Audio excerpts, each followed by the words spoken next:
tentang hal perkara hilal, yakni hilal selain merupakan fenomena alam, yakni bentuk bulan sabit awal, hilal juga ternyata memiliki makna luas, yakni sebagai sesuatu yang memang diketahui oleh banyak orang, sehingga banyak orang tersebut, si orang banyak tersebut dia melaksanakan ibadah secara bersama-sama. Itu secara maknanya. Adapun dalil secara penerangannya, yakni Quran surat Al-Baqarah 189, yas'alunaka 'anil ahillati qul hiya mawaqitul linnasi wal hajj. Apabila mereka bertanya tentang hilal, maka mereka jelas tidak mengerti, maka bertanya. Maka jawablah, yakni hiya, bahwa hilal tersebut mawaqit, petunjuk waktu, linas, bagi manusia, wal hajj, dan haji. Nah, intinya bahwa hilal itu adalah mawaqit, petunjuk waktu. Nah, linas, bagi manusia, wal hajj. Ini nih ada embel-embelnya, wal hajj. Ini maknanya apa nih? Kan begitu. Nah, dimaknai petunjuk waktu bagi manusia, bahwa tiada lain merupakan sebagai petunjuk waktu ibadah. Ibadah yang bagaimana? Secara lafaz menggunakan nas. Berarti ini ibadah bareng-bareng. Ya, ibadah bareng-bareng, bukan ibadah insan saja, bukan ibadah pribadi, tapi ibadah bareng-bareng.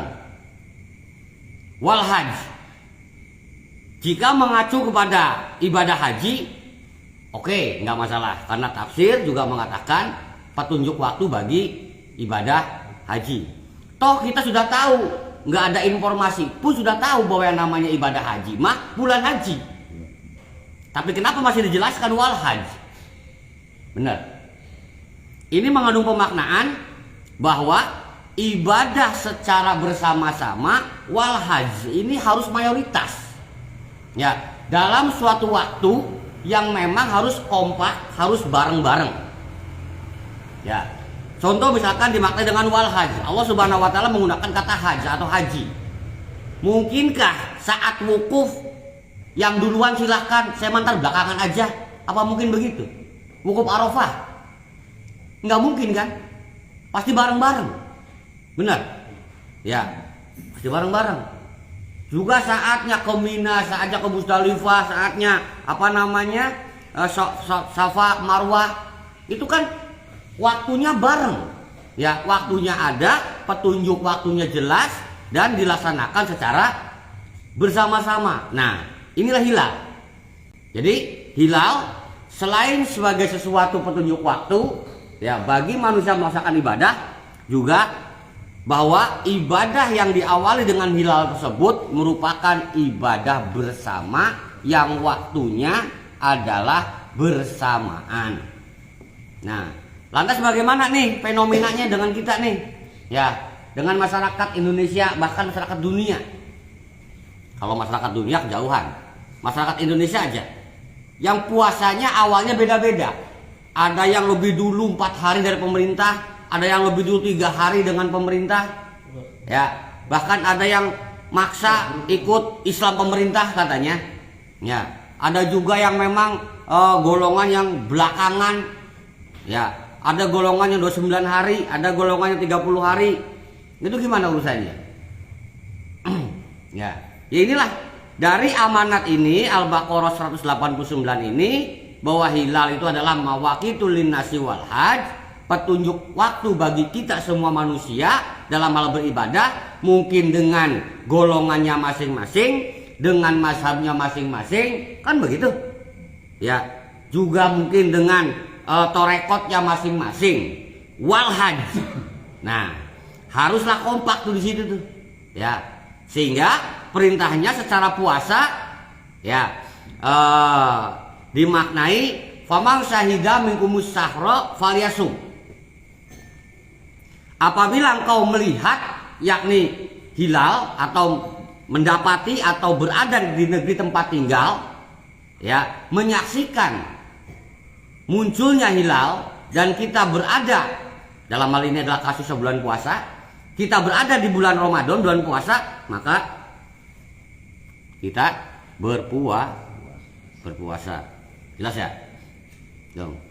Nah, lantas dalam hal pemaknaan secara hilal itu adalah merupakan suatu proses ibadah manusia yang memang harus ada yang menyaksikan, ya, juga harus bersama-sama dalam momen tertentu.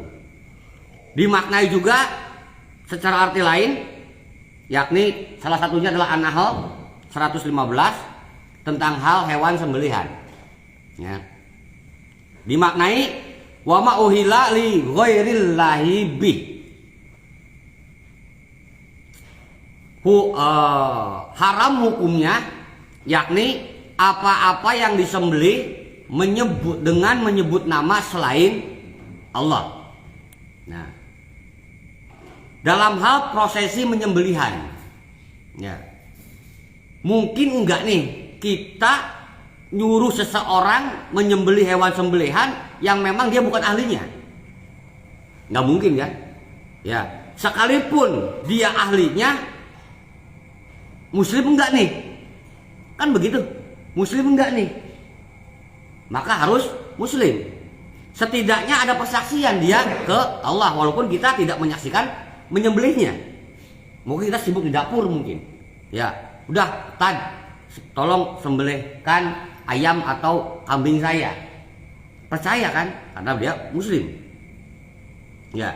Nah, tentunya dalam hal juga si sang ustadz tersebut dalam hal menyembelih, dia kan sendiri, pasti ada yang megangin, kan begitu ya, ada saksi setidaknya. Kalaupun tidak ada saksi, sendirian sah-sah saja karena dia sudah bersaksi bahwa dia adalah seorang Muslim. Ya, jadi jelas perkaranya, ada persaksian dan juga di situ disebut nama Allah, sudah pasti. Nah, secara si ustadz dia menyembelih jelas membaca atau menyebut nama Allah. Lantas ayat ini larinya kemana? Kok bisa-bisanya ya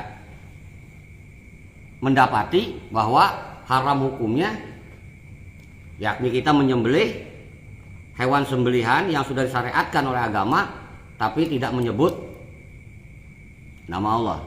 Ya, karena umum di masyarakat, khususnya masyarakat muda, ya, orang-orang muda itu mereka menyembelih ayam yang tujuannya hura-hura, yang tujuannya happy-happy, yang tujuannya mayoran katanya.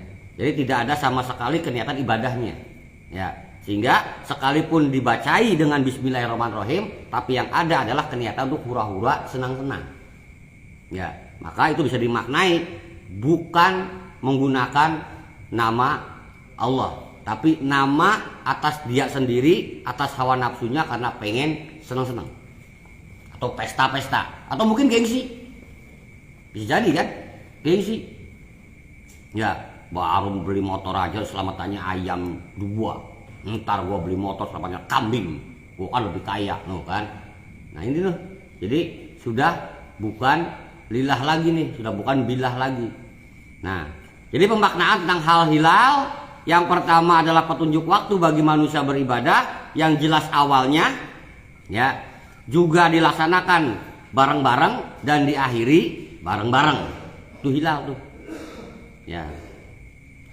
Termasuk penyembelihan maknanya sama, dan juga bahwa hilal juga dimaknai yakni semua orang mengetahuinya.